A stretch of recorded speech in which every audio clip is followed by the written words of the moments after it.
I have a question. Today we studied vocabulary, but I want to know where are we going to study grammar and how you do. So your concern is where's the grammar, right? Grammar maybe makes you feel secure. And when it's not there, you're not so secure. It's very important. Okay.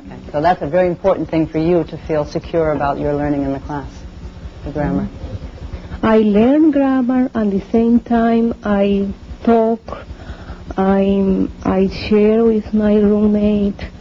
The method is very active and I feel very comfortable, very sure. So you feel kind of comfortable feeling that you are working on your grammar when you're speaking with your roommate about things.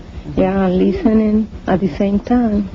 So it was comfortable for you. Yeah. Okay, this last comment here. I appreciate this courses because it shows the American way of teaching, and I think with this way we learn quickly because we have practice in. So you felt that this methodology was very American, yes, that we use today because in class. we practice, and if you practice, you keep everything in your mind. So that goes along with learning the language too. Right? Well, thank you very much. There is time if you have things that you'd like to talk to me about after class, after we break. Some of you need to go now, so thank you. Remember to give me. You may have noticed that the teacher began the lesson by telling students what they were going to be doing for the class. The teacher does this, recognizing that any new learning experience can be threatening. When students have an idea of what will happen in each class, they often feel more secure. People learn best when they feel secure. What came next in the lesson was the teachers inviting the students to first visualize and then to describe their homes.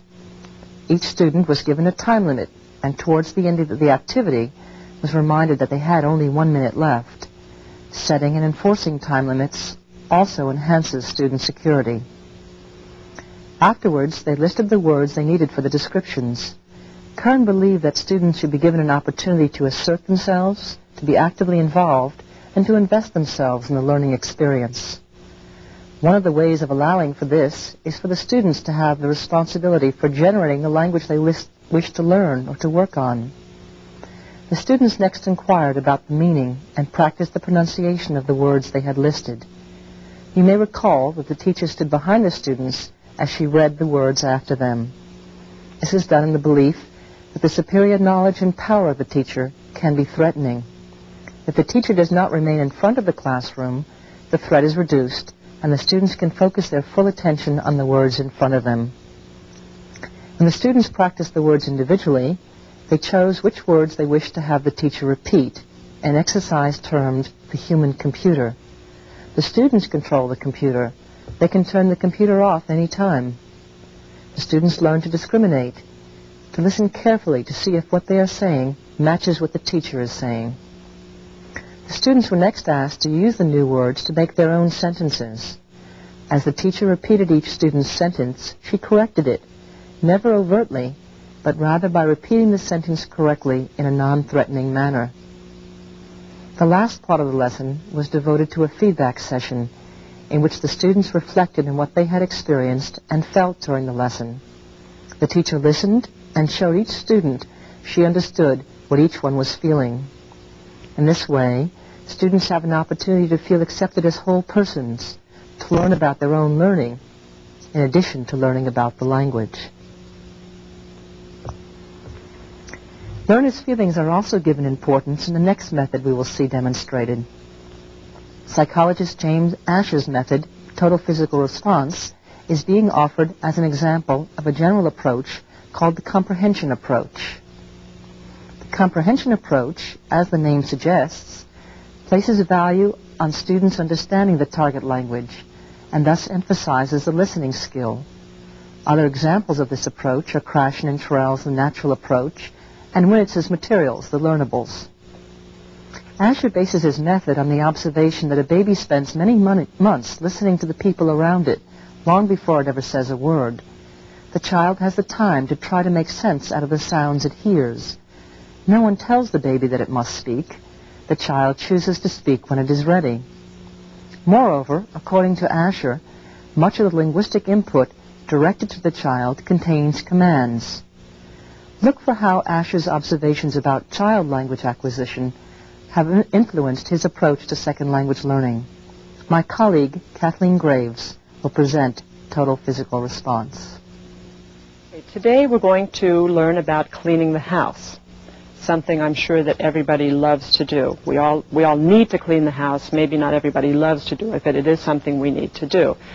And in order to clean the house, we need a brush. Yep, we need a brush. We need a sponge. Okay. We need a dust cloth. We need a vacuum cleaner, right? And we need a broom. Okay.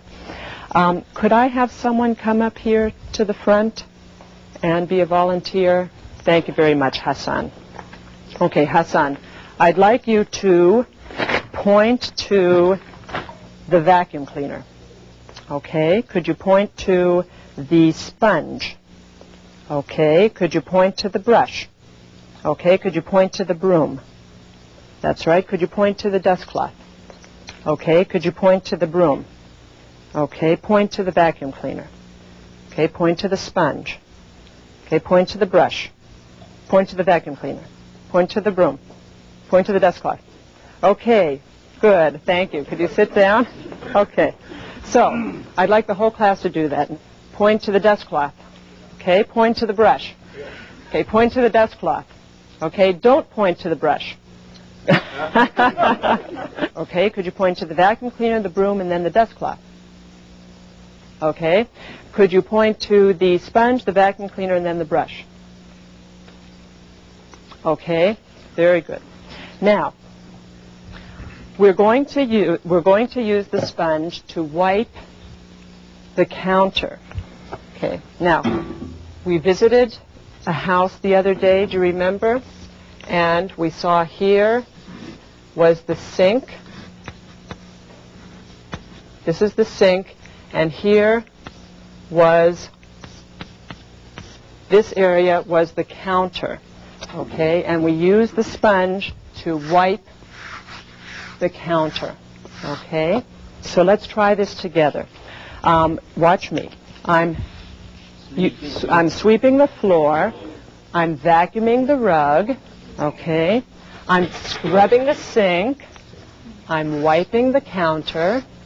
And I'm dusting the bookshelves. Okay, so let's just try the actions. Okay, could someone come up here and do the actions with me? Okay, Gideon, thank you. Okay, we don't need to use these. We can just pretend. Okay, we're going to sweep the kitchen floor. Sweep, right, okay? And then what will we do next? We'll wipe off the counter. Okay, and then we're going to scrub the kitchen sink. Okay, and then we're going to go into the living room and we're going to vacuum the rug. And then we're going to dust the bookshelves. Okay, so I'm just going to say something. We'll do it together. Dust the bookshelves. Okay, vacuum the rug. Okay, sweep the floor. Scrub the sink. Okay, wipe the counter. Okay, and did we forget one? Dust the bookshelves again. Okay, thank you very much. Could you sit down? Okay, now, everyone will do it together. How about if everybody stands up? Okay. So, let's first vacuum the rug. Okay, dust the bookshelves. Okay, wipe the counter. Scrub the sink. Okay, and sweep the floor. Okay, good. Now, sweep the floor, then vacuum the rug. That's right. So we sweep the floor, and then we vacuum the rug. Okay, dust the bookshelf, then wipe the counter. Okay, so we dusted the bookshelf, and then we wiped the counter. Okay, scrub the sink, and then wipe the counter. Okay, so we scrub the sink and then we wipe the counter. Okay, let's go into the living room and we'll, yeah, thank you. Dust the bookshelves and vacuum the rug. Oh, good. You're very good house cleaners. That's great. Okay, why don't we sit down? Now, let's have, let's see, Enda, tell Gideon to scrub the sink. Okay, thank you. Gideon, tell Jesus to vacuum the rug. Okay. Jesus, tell Alphonse to wipe the counter. Wipe the counter. Okay. Alphonse, tell Abderrahmane to vacuum the rug. Vacuum the rug. Now, the next thing we have to do is I'm going to ask you to scrub the sink. Scrub the sink. Scrub the sink. Okay, now, we're going to scrub the sink quickly. Okay, now, scrub the sink carefully. Carefully. Carefully. Okay? Wipe the counter quickly. Okay, wipe the counter carefully. Okay. Sweep the floor carefully. Now sweep it quickly. Okay. Vacuum the rug quickly. Okay. Now vacuum it carefully. Carefully. Okay. Let's see. Scrub the sink quickly and then vacuum the floor carefully. The floor. Oh, good. Okay. Now, dust the bookshelves carefully and then vacuum the floor quickly. Okay. Vacuum the rug carefully, dust the bookshelf quickly, and then run into the kitchen and sweep the floor quickly.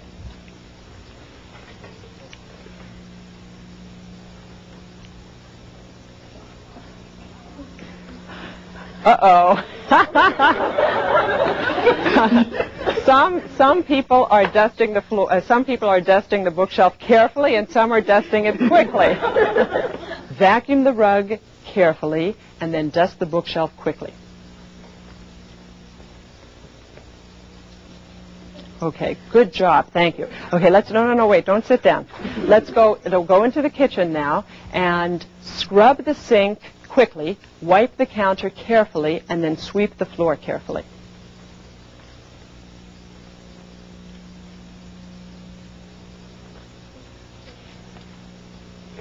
Good job. Thank you very much. Please sit down. Sonia, wipe the counter carefully. Keep wiping. Yudi, while Sonia is wiping the counter, sweep the floor carefully and scrub the sink quickly. Okay. Now tell Sonia to stop wiping the counter. Stop wiping. Okay, good. Let's see. Anna Greta, tell Siti to dust the bookshelves quickly. Dust the bookshelves quickly. Okay. Edwin, while Siti is dusting the bookshelves, vacuum the rug carefully. Okay. Said, tell Edwin to stop vacuuming the rug. Stop vacuuming the rug. Okay. Tell Siti to stop dusting the bookshelves. Stop dusting. Let's ask some questions. Who likes to clean the house? Raise your hand. Aha. Hassan likes to clean the house. Maria likes to clean the house. Only two people? Okay. Maria and Hassan like to clean the house. Okay. Point. Who doesn't like to clean the house? Who doesn't like to clean the house? Raise your hand. Okay, you don't like to clean the house. You don't like to clean the house. You don't like to clean the house. You don't like to clean the house. You don't like. Hassan, you don't like to clean the house. Okay. I like to clean the house. No, it's relaxing, you know. Okay, I like to clean the house. Who likes to clean the house? Raise your hand. Maria, you like to clean. Does it like to clean the house? Like Yudi, Jesus, Horacio, Hassan, Maria, and we all like to clean the house. Okay, good. So point to someone who likes to clean the house. Right. Okay. Point to someone who doesn't like to clean the house. So this is some of the vocabulary that we learned today. Scrub the sink with a brush. We'll stay in the kitchen. Wipe.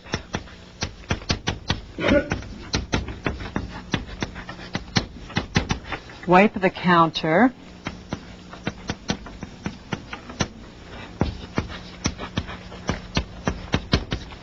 With a sponge, okay.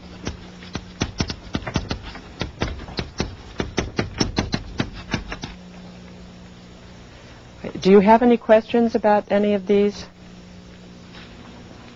words? Where do you use dust cloth? Dust cloth? Yeah, like that. This is a dust cloth instead of a